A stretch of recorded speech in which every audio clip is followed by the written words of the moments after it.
Welcome to Washington Hospital Today, the program dedicated to sharing timely information about the community hospital that's been taking care of Washington Township Healthcare District residents since it opened in 1958. Washington Hospital Today is provided for the sole purpose of informing residents about healthcare topics and issues that have been covered during community forums, free health and wellness classes, or as part of educational sessions held during the district's open board meetings. This program is one more way that Washington Hospital helps empower you, the residents of the district, by providing information needed to make informed decisions about your health.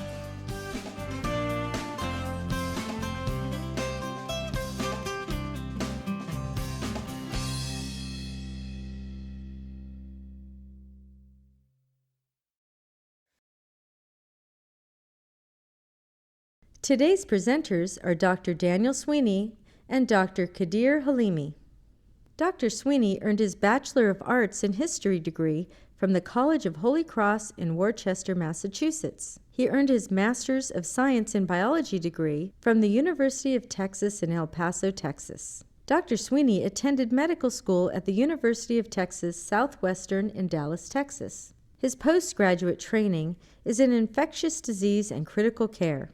He is certified in neurological care, infectious disease, and is board certified in critical care. Dr. Sweeney is a member of the Infectious Disease Society of America and the Society of Critical Care Medicine. Dr. Sweeney is an attending physician with Washington Hospital Healthcare System in Fremont.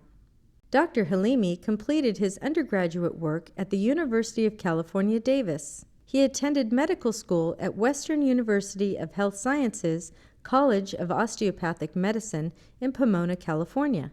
He completed his residency in emergency medicine at Texas A&M College of Medicine Scott and White Hospital in Temple, Texas. Dr. Halimi is board certified with the American Board of Emergency Medicine. Dr. Halimi is an attending physician in the emergency department at Washington Hospital Healthcare System in Fremont.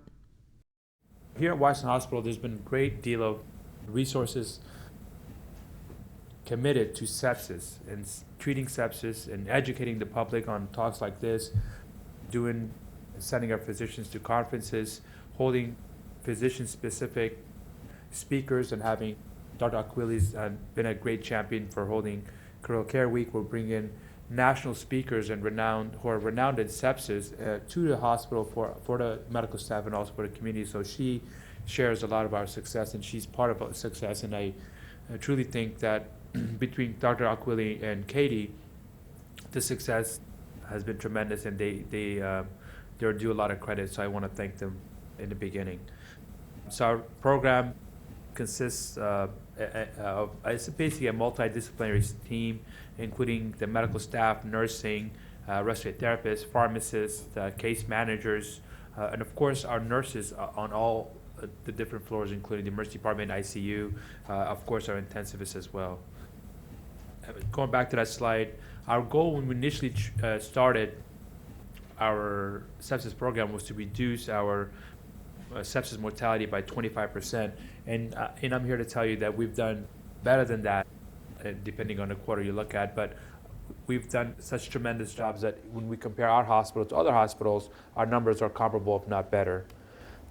So what I'm going to do is, just in the beginning, kind of start with a case, just to kind of get you guys thinking about what sepsis is, how things can change in sepsis, and then we'll kind of go through the symptomatology and mechanism of action with Dr. Sweeney, and then we'll come back at the end.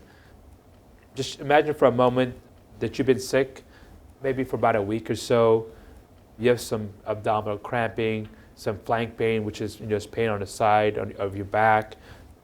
Maybe you go to the bathroom more often than normal. Maybe, some people think, well, maybe that's because I'm drinking a lot of water.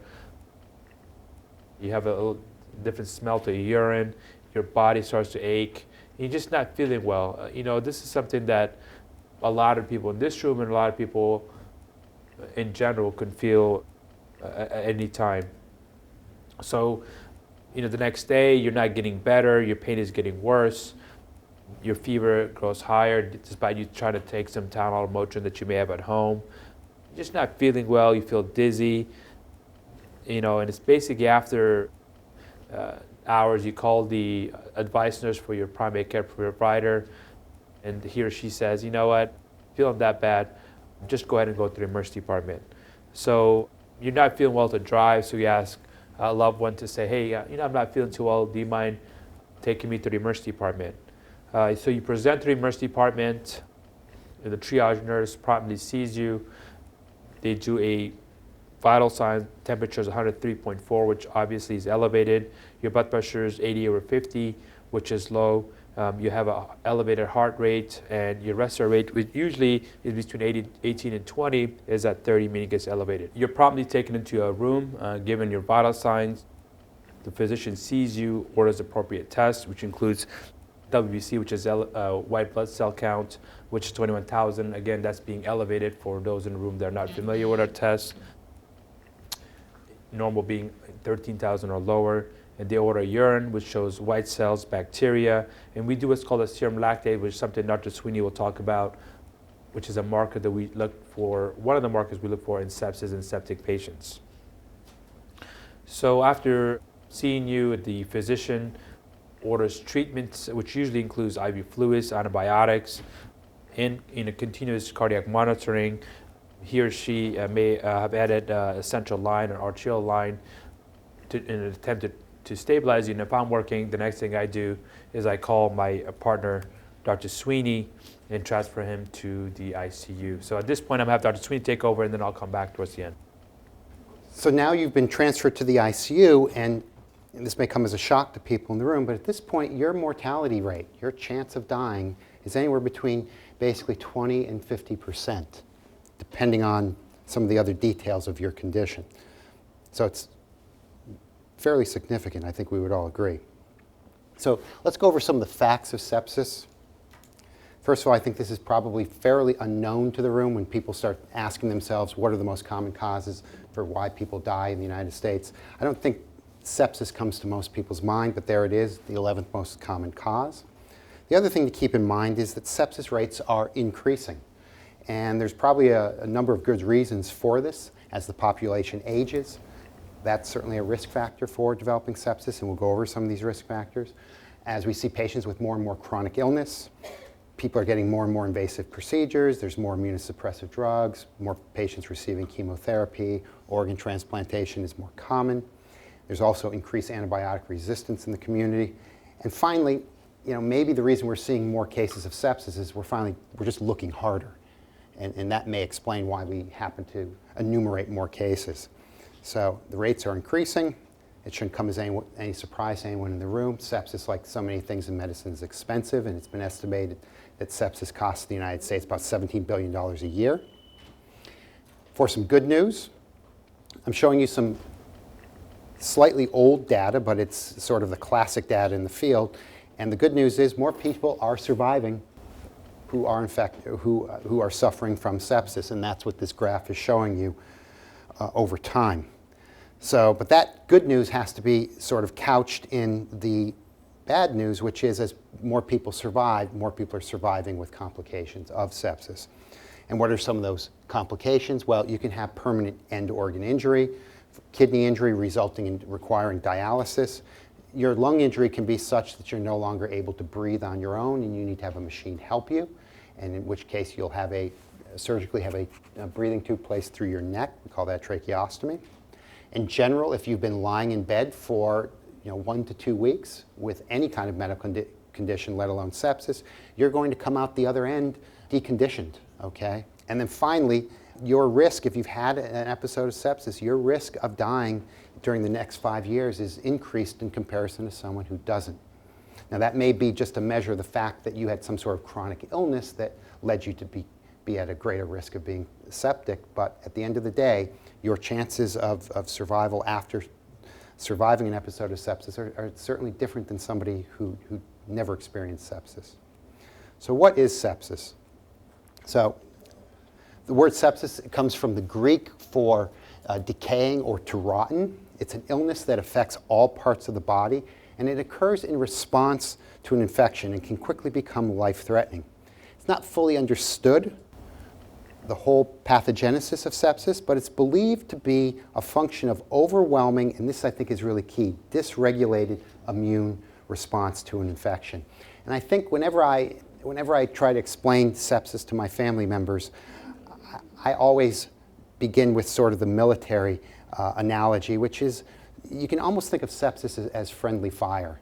In warfare, sometimes soldiers on the same side of the battle actually end up harming each other. And that's really one very simplified way to think of sepsis. So when you have an infection, you have this robust immune response, and your body, and it's necessary to ward off that infection, fight that infection, control that infection. But sometimes too much of a good thing is a bad thing. And that is one of the theories behind what happens in cases of sepsis, so that you have such a robust immune response that you actually end up harming your very own tissues that the whole immune system was in fact trying to protect. And again, sepsis is a spectrum. I'll be showing you sort of how we describe sepsis, how we categorize sepsis here in a little bit, but it's a spectrum, and the most severe form is what we call septic shock. And what this is a case where you've had, again, you begin with an infection, you have this robust immune response, your blood pressure falls, and when your blood pressure falls, your various organs get less blood flow, and they become injured in the process. So as I said, again, this is very key. Sepsis always begins with an infection, and essentially every organ system can become infected, and essentially every organ system that is infected can lead to sepsis. So some of the more common ones are lung infections, we refer to as pneumonia. Urinary tract infections, we refer to, the acronym is UTI. You probably hear people mention this, or sometimes we refer to kidney infections, since it's in that same category. Wound infections, abdominal infections, or central nervous infections. I'll give you some examples here. So, pneumonia is certainly in our top 3 causes of or infections that lead to sepsis. And you don't need to be a radiologist to note the abnormality in the upper left-hand corner of this slide. That's an example of a upper lobe infiltrate and infection, pneumonia.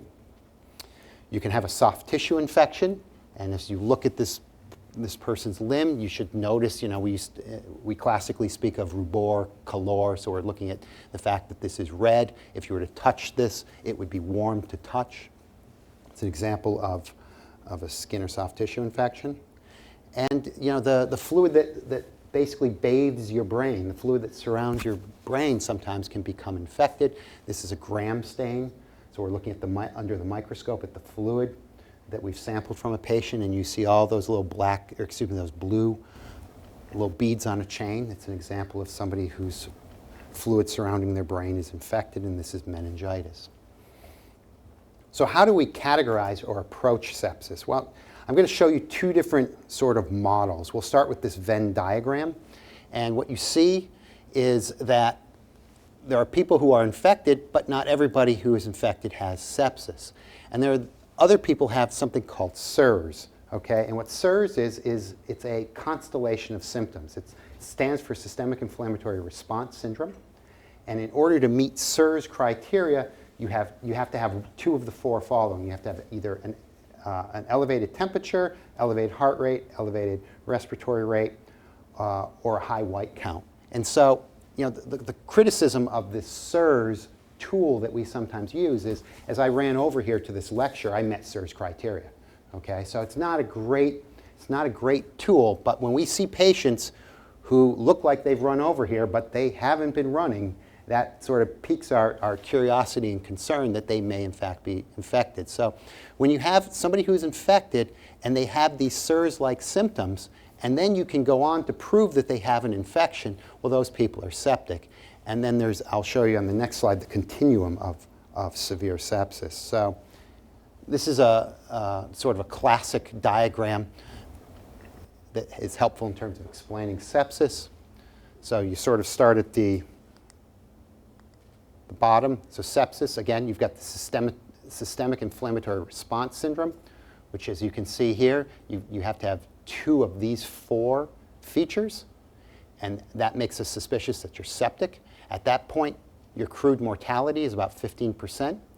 As we start to see evidence of organ dysfunction, whether it's you're requiring oxygen, you're making less urine, so on and so forth. Then you've entered the realm of severe sepsis, and as you can see, your mortality ratchets up about 5%. And then we have something called septic shock, which is sort of the worst case scenario where this condition has advanced to this condition where despite all of our efforts to support your blood pressure, we can't do it. And so you end up with a mortality of about 50%. So who's at risk for sepsis? Well, basically everybody in this room is at risk for sepsis, but there are some subpopulations that are at greater risk. And we can kind of go through these. So the very young and the elderly, so the extremes of life. Interestingly, not explained, won't be able to explain it to you today, not known, but men are more commonly afflicted with sepsis than women. Sepsis occurs more frequently in minority populations. It's more common in people with chronic diseases, including chronic lung disease, COPD, emphysema, chronic heart disease, CHF, history of a heart attack, liver disease, weakened immune systems, HIV, cancer, immunosuppressive medications. And the last one I'd really like to emphasize, okay, I think this is sort of underappreciated in the community. Being diagnosed with a condition of dementia really puts you at increased risk for a lot of medical issues, medical problems.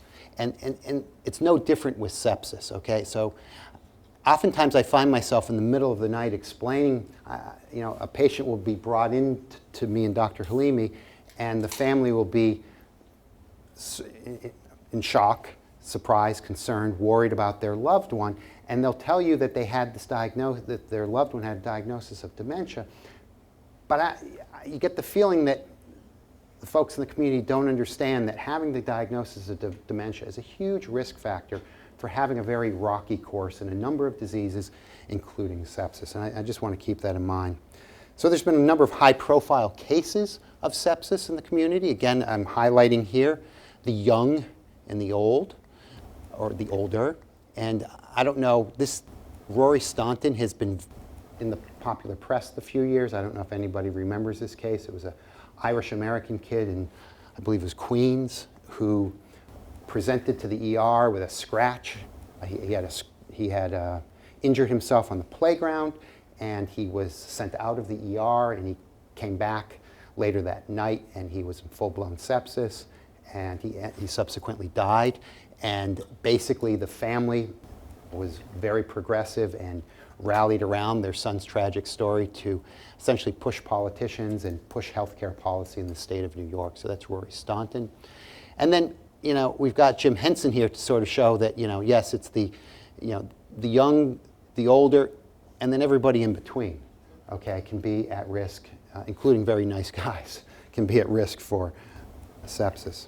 So here's the data just showing you over time that, everywhere you look between 1979 and 2001, the rates of sepsis in men are higher than women. We don't know why. It is what it is. And here's the data on sepsis and race. And the blue line, again, same time frame, 79 to 2001. The blue line is tracing Caucasians, and this is everybody else. And so you can see at each point, there's a difference, there's a gap. It's more common in minority groups. So I find this slide interesting because here I am telling you 61% of cases of all sepsis that we encounter come through the ER room. Well, what I think is more significant or more telling is that basically means, let's flip it around, 40% of all sepsis occurs in patients who are hospitalized. Okay, so we have to be very vigilant with regard to taking care of our patients, make sure that while they are in the hospital, they don't develop sepsis. So what are the risk factors? Well, it's invasive procedures, and I'm showing you a picture of somebody undergoing surgery here, but it doesn't require this invasive of procedure to put yourself in harm's way. Central lines, Foley urinary catheters, aspiration of various joints, all of these things can put you at risk. At this point, I'd like to switch over to my colleague. Thank you, Dr. Sweeney. So I'm just going to continue some of the points that Dr. Sweeney had made and kind of go over signs and symptoms of sepsis. Symptoms of sepsis are very, very broad. So we're going to try to make an attempt to try to give you some of the key points that you should look out for at home. Common symptoms of sepsis include fever, chills, rapid heart rate, if you feel like you can't breathe or you're breathing really fast, confusion or disorientation. You may or may not have a rash. But as you can tell from these symptoms that I just presented, the symptoms are not necessarily specific for sepsis. So many different diseases can present with these symptoms. You can have a heart attack and just have shortness of breath, right? You can be, if you're older, you can be a little confused, or you can have a little bit of fever or chills, or you can have a rapid heart rate. So just because you feel a short of breath and your heart's racing a little bit, it doesn't mean it's sepsis. It could mean other things are going on. So that's why it's important for you as members of the community to seek medical attention from your care provider quickly or soon, because it could be sepsis, it could be a heart attack, it could be a pneumonia, it could be other things that we're not mentioning here, renal issues. So just be vigilant. I always like to tell my patients when they ask me, hey, doc, when do I need to come in? And the response that I normally give them is, you know your body better than anybody else. And if you feel like you're getting sick, you're not feeling well, you got a little bit of chills, at the very least make an appointment with your primary care provider. Call the advice nurse. If they're closed, like the case we talked about in the beginning, make a visit to the emergency department and let somebody look at you and make an evaluation of what's going on. And there's a number of ways where you as a patient can help us medical providers and take care of you and take care of your disease process. And that can begin by a detailed history of knowing what's going on with you. So that includes when did your symptoms begin, and then all of your symptoms, right? So sometimes I'll go into a room having read the triage nurse's notes, and I'll go in and get a history that's completely different than what the nurse got who saw the patient at bedside. So it's almost it almost changes over time. And I don't know what that is. I'm sure Dr. Sweeney's encountered the same thing, that stories change over time. So it's helpful if you tell us everything when you present, so that way your symptoms and your illness can be treated quickly and appropriately. Chronic, things like chronic illness. Have you been traveling? There's a lot of things in the news. There's a bird flu, there's the H1N1. So if you travel to the Middle East, or if you travel to China or things in those countries, it's helpful for us to know that kind of information to make the proper testing and treat you appropriately. And then medications you're taking, people who are maybe at home who are sick, people who may have other chronic disease, right? Do you live with somebody who's on chemotherapy or radiation, or have traveled to one of those countries that I mentioned? So how is sepsis treated? And this is something that we'd like to emphasize with our healthcare providers, with the general population, with our ER nurses, with ICU nurses, with our floor nurses, is rapid, prompt treatment, right? We like to get, as you saw, what Dr. Sweeney pointed out is the more and the further you are along the path of sepsis and septic shock, your mortality goes higher. So we'd like to catch things early, initiate treatment early. So that includes rapid screening. We screen every single patient that comes to our triage for sepsis and possible signs of sepsis or septic shock. All patients admitted to the hospital from the emergency department get screened. So we do a lot of screening. We like to do it early. But if the community can help us and coming in early or seeking medical attention early, that puts us ahead of the game. We've looked at paramedics and trying to teach our paramedics to look and treat signs of sepsis early, to come in code 3 for septic patients. And there's a project they're working on with Highland Hospital regarding that. So once we have a patient that comes in and we've screened him and we're worried about sepsis, what we do is we initiate a bundle. What a bundle is a group of interventions related to a disease that, when instituted together, give better outcomes than when done individually. So what that means is a bundle is a bunch of different treatments kind of put together for sepsis. It's not just doing fluids, it's not just giving antibiotics, it's doing everything. Putting all those things together for a disease entity helps you get better and decrease your mortality. So for sepsis, we have what's called a sepsis bundle that we initiate in the emergency department, and then we continue that bundle if you end up going to ICU, certainly in the ICU, or if you end up going to the floor, up on the floor. So this is what we started 6-7 years ago with Carmen and Katie, is trying to initiate that bundle, trying to make sure that everybody is aware of these bundles, and trying to get the community's help and trying to come in early so we can institute this early so you don't start behind the 8 ball. Some of the tests that we do in the emergency department, if you come through emergency department or on the floor, it was called lactic acid, which is a measure of basically anoxia, and the higher your lactic acid level is, which is a breakdown of your metabolic system, which I don't know if we need to go here today, but the higher your mortality can be. We certainly do cultures of your blood, of your urine, of your sputum. Dr. Sweeney showed a great slide of CSF fluid, a person who had meningitis or brain infection. Certainly we'll culture those fluids. And depending if you present with respiratory symptoms, we may get a chest x-ray. If you presented with urine or abdominal pain or flank pain, we may get a CAT scan of your abdomen. We may get an ultrasound, or we may do one of all these imaging studies. And then again, the key for us is time is of essence, right? So we like to do three things quickly. We like to give IV fluids, we like to give antibiotics, and we like to give oxygen.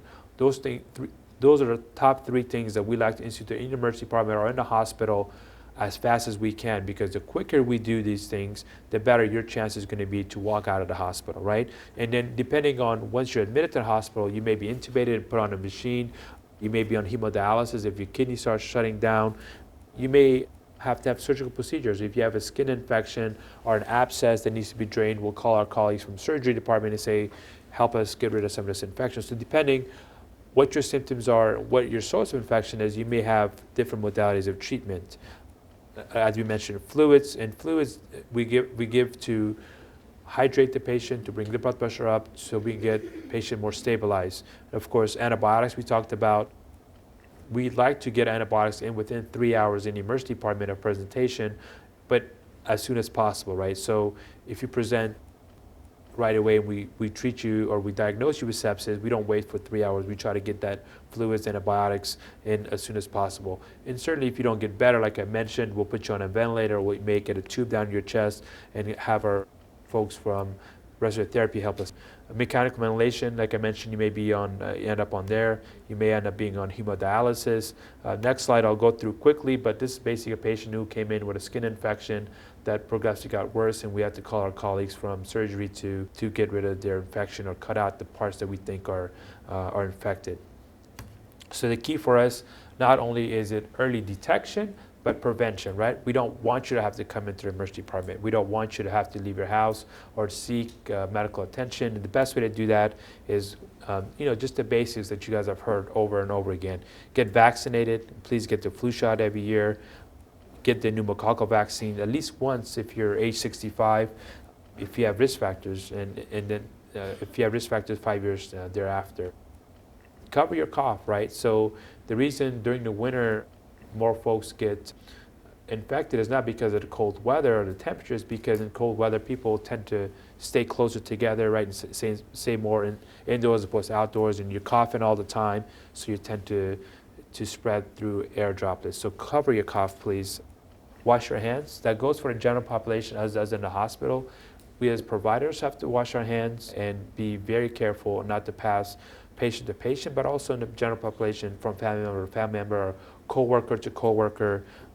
You make sure you're washing for 20 to 30 seconds. There's hand sanitizer not only in the hospital, but it's almost becoming common in, I saw it in the mall, and I saw it at the store once, so depending on where you are, just use those hand sanitizers. We have little small ones as well you can carry with you as well.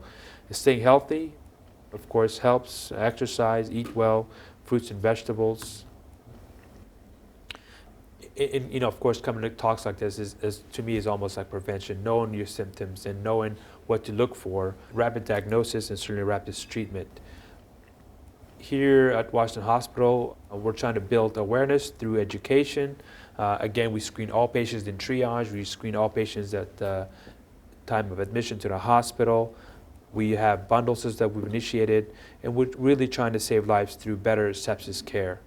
And we ask your help in trying to help us by, again, staying healthy, knowing your medical history, and seeking medical help when needed.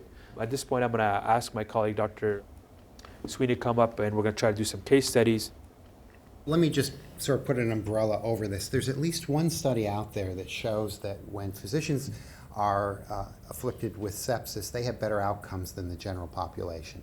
And I think that's very protein to what we're talking about today, which is we want to make everybody in the room more aware of the symptoms. That's really the take-home message here, to sort of raise your awareness. And so with that in mind, we're going to present some cases and sort of ask you guys to play vigilant patients or amateur doctors, so to speak. So a 59-year-old female presents with myalgias, chill, low energy, and back pain. Has a history of diabetes and high blood pressure. So right off the bat, we're telling you that this is somebody who has some degree of chronic illness. They arrive in the ER, their vital signs are here. The temperature is elevated, the blood pressure is relatively normal, respiration rate is relatively normal. On physical exam, everything is normal except there is some cellulitis, so itis, and inflammation involving the soft tissue of her back, which she did not notice. Obviously people don't walk around measuring their temperature at home. Fever, subjective fevers, we say, if you feel like you have a fever, febrile, or just as importantly, if you have chills, these are red flags, okay? Especially in somebody who is not young and has chronic illness like diabetes. I think that, the same person without diabetes might take a little more time to get to the ER than this person. Right, and the other thing I want to point out is a lot of times patients come in, they like to attribute their symptoms to things, they like to play doctor at home, right? My back is hurting a little bit, I got chills, well maybe it's because I got the flu and then I lifted something yesterday. It's hard for them to put things together, right? That I have the chills, and they can't see back there, right? How many people are going to go back there and say, hey, let me look in the mirror to see if I have cellulitis in my lower back? They may attribute that lower back achiness not because of cellulitis, just because they lifted something yesterday, they have a back issue a long time ago, maybe they exacerbated that. So that's why it's good to kind of be aware of these symptoms. You have chills, you have this achiness, have somebody take a look at you. A lot of times they'll come in and say, doc, I have these chills, and I look and I lift the shirt up, and there's redness and there's swelling in their back and there's cellulitis. So be vigilant of your own body. Next case, 79-year-old man living at a skilled nursing facility who presents with a change of mental status. So that means he's slightly confused, right? So normally he'll get up, he'll be fine. Maybe he didn't want to have breakfast. He's a little confused, doesn't know where he's at for the past 8 hours. His risk factors: history of diabetes, coronary artery disease, or heart problems, COPD or emphysema. He may have been a smoker in the past, and high blood pressure. His temperature, 102, which again is elevated. Blood pressure is a little low at 90/45. He's got elevated heart rate. His respiratory rate is 24. Oxygen saturation is 89%, which is low, right? Anything lower than 94%, we like to say is low. Physical exam, patient is confused, has wheezing, is working hard to breathe, and appears to have difficulty breathing, basically. Dementia is a great risk factor because people don't tell you they don't even know that they have a hard time breathing, or they don't tell you that their back is hurting, right? But in this case, if this patient is confused, that's all we may have. Now the question is he confused because of an infection, or is he confused because he's having a heart attack, right? So again, a vigilant nurse knowing that, hey, I saw Mr. Jones yesterday in the wards and he wasn't acting this way and he's different. Let's send him to the ER. Let's call the doctor on call to ask, and then we'll come in and assess as a team and say, is this a heart attack? Is this a stroke? Or is this a pneumonia and the patient's septic, right? So we have to look at those signs and put that together. I don't know if you have comments, Dr. Sweeney. Now, you can see that we like to think that our job is harder than some other people's jobs. If I asked everyone in the room if somebody has chest pain that feels like an elephant standing on their chest, and that pain radiates down one arm and maybe up to their chin, the crowd would probably shout out at me, heart attack. If I say somebody presents with slurred speech and weakness on one side, you'd probably shout out, I think this person's having a stroke. So, the neurologists and the cardiologists have done a fabulous job of getting their message out there as far as their bread and butter conditions, and letting the public know what are the risk factors, what are the signs and symptoms. When it comes to sepsis, a lot of these symptoms that we're showing you are not specific for sepsis, and so you've got to have more art, I would argue. Yes, I'm biased. You've got to have more art to diagnose somebody who's septic, but we also, and that's sort of what we're trying to do here, trying to get that message out to you guys that, that sepsis is a little harder to diagnose, and we have to be thinking about it a little more actively than we currently are as sort of a community. Next case. So the next one is, we sort of been presenting cases where we look at this, what's the setting that the symptoms are occurring in, and what are the symptoms. And I think this is an interesting case because it's really all about, well, who's having these symptoms. So 38-year-old woman with fever, cough, sore throat, myalgia or muscle pain, and chills for 2 days. She has a history of breast cancer, and she's being actively treated with chemotherapy. She has a little bit of a fever. She's got, as we say, a solid blood pressure. Her heart rate is a little bit high, but maybe that's because she's febrile or she's nervous. And she's sitting perfectly fine. And I think that actually, these are sort of stock pictures, but I think this is a very representative picture for this kind of patient. They look very well. And then on physical exam, right, we always try to see where this is coming from, right? So exudative tonsillitis. So when we look in the back of the mouth, back of the throat, there's that white stuff kind of sitting on the tonsils, and the tonsils are large, letting us know this is probably the source of infection, right? So in a normal, healthy person, that may not be very concerning. We may just give antibiotics and send the patient home. But now you add risk factors, right? We do test and make sure the patient is not septic. So that's what we have to this is what I was talking about, giving us your history, right? If the patient does not tell me they've been on chemotherapy, they have breast cancer, sometimes even if you ask, people don't like to tell you because they feel like it's a stigma. I don't want people to know that I've had breast cancer or I've been on chemotherapy. I found that a lot. I'm just sort of flashing back to many nights here in Fremont where patients will come in the middle of the night, and that patient can't communicate to me what their chemotherapy regimen is. And that's a huge and helpful piece of data to have, that we know exactly what that chemotherapy is when the person comes in, because not all chemotherapy is the same. Most chemotherapy sort of dampens your immune system, but some chemotherapy, in addition to that, also can have toxic effects to your heart. And so the reason your blood pressure is low may not be because you're infected, but rather because your heart isn't pumping perfectly well. So, a nugget to take home: if you're on chemotherapy, make sure, it's nice to make sure that a loved one knows what that therapy is in case you get sick, so that that information can be afforded to us. Next case, this is our final case, 53-year-old man with cough and abdominal pain. He's got a history of diabetes. His vitals, his temperature is 102, which is, again, a little elevated. Blood pressure 124/78. His heart rate is 110. Respiratory rate is 22. His oxygen saturation is 97% on room air. You do physical examination on the patient, and everything is normal except a little bit of crackles at the lungs, basically some abnormal sounds when we listen to their lungs on physical examination. Otherwise, everything looks okay. So this patient, for me, is a patient it's kind of a vague presentation. A lot of folks in the community have diabetes, right? You have abdominal pain, you got a little bit of fever, you got crackles. Is this a pneumonia with radiating pain to the abdomen? And if that's the case, is there an abdominal abscess? Is it an appendicitis? Is it a urine infection? Is this a pneumonia?